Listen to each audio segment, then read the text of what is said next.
ce 4e épisode de 30 jours, 30 déchets. Aujourd'hui, je vais vous parler des piles.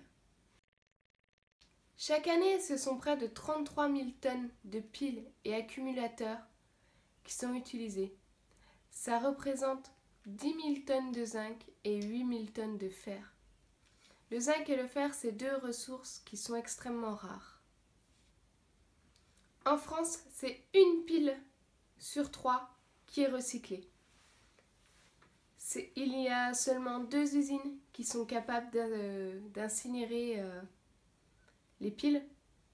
En fait, pour recycler les piles, il faut monter à une température de 1200 degrés Celsius afin de la faire fondre et de récupérer en fait les métaux lourds qui sont à l'intérieur.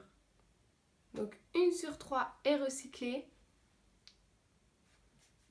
Le deuxième tiers, il est jeté avec les ordures ménagères. Donc dans la poubelle et il est incinéré avec les autres déchets.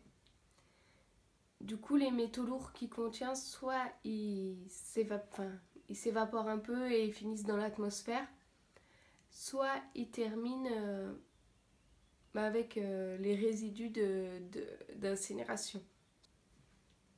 Le troisième tiers, il est jeté dans la nature. Du coup, le mercure qu'elles contiennent, en se dégradant, vous savez, la pile, si vous la laissez, je ne sais pas si ça vous est déjà arrivé, mais quand vous la laissez dans un vieil appareil, il y a une espèce de rouille qui apparaît, ça se dégrade. Du coup, quand elle se dégrade et qu'elle laisse sortir le mercure, les animaux ils peuvent soit l'avaler, soit l'inhaler. Et en fait, nous, quand on consomme les animaux contaminés au mercure derrière, on mange du mercure. Et le mercure, c'est connu pour provoquer des tremblements, des difficultés à parler, plein de troubles comme ça. Mais elle ne laisse pas échapper que du mercure, elle laisse échapper plein d'autres métaux lourds qui sont connus également pour agir sur le système nerveux, mais aussi sur le sang et les reins. De plus, jeter une pile dans la nature, ça suffit pour polluer 1 mètre cube de terre et 1000 mètres cubes d'eau pendant 50 ans. En France, en 2012, on recyclait 34% des piles. Il y a jusqu'à 80% des métaux qui sont dans les piles qui sont extraits et réutilisés pour faire des objets du quotidien du genre des gouttières en zinc, des couverts en inox, pas mal d'articles de quincaillerie, des bornes anti-stationnement, mais on fait aussi également d'autres piles avec certains composés des piles actuelles et des panneaux photovoltaïques, des panneaux solaires, quoi. Pour recycler des piles, il faut les amener dans une des bornes qu'on trouve dans les magasins où on pose les électroménagers et les piles.